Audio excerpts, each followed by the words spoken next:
All right, everybody, we're over here at Chris's house, Garden Street house, down in the basement. We're gonna starting to repoint this foundation. You can tell, you can see that I've taken some of the rubble out because of, let's see here, the spacing. You can see I've taken out this mortar here, and it's what they call a dead foundation. It's just been here so long, the mortar's no good anymore. So I can, look at it. You can see that that rock moving and stuff. I don't want to take it completely out. I got to at least get in, 4 to 5 inches in there to remortar this stuff. But you can see it's just falling apart. I mean, you can see the mortar, see it just falling out. So this has got to come out at least. I will have to replace some of these stones. I'm going to try to squeeze back in here. Just started getting into this here, so I got to find a rock to go in here. You can see there's a big cavity right here, so I got to fix that. But this stuff is coming out like this is just a wire brush. I got to get in here with my coal chisel or a screwdriver or whatever. You don't have to be a mason to fix this stuff. I just have had a lot of experience with refinishing chimney refinishes and some foundation work. Not a lot of foundation work, but mostly chimney stuff, which is basically the same process as you. Dusty back there.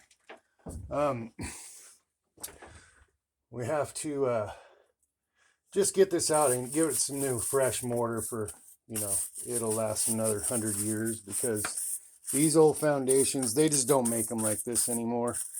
The way the farmers back in Coeur d'Alene, they used to come in and they were dirt poor, and they would start out with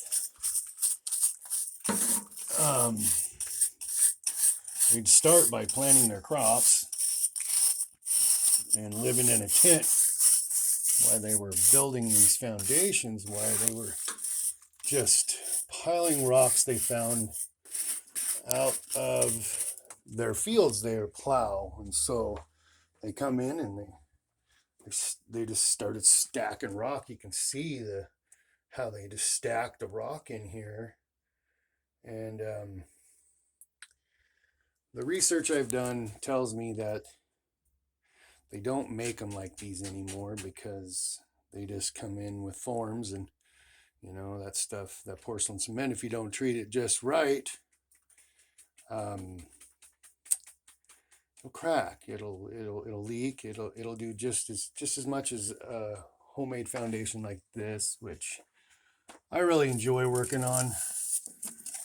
These particular kinds of old houses like this just reminds me of my grandfather when he built his house, and started out with a small 1-bedroom home and built it over the years, and just it got 2 stories and 5 bedrooms, and just it was pretty amazing to be able to get the chance to work on this kind of stuff, because a lot of people these days just don't appreciate it. They come and just bulldoze this, and then we'd never see it again. So I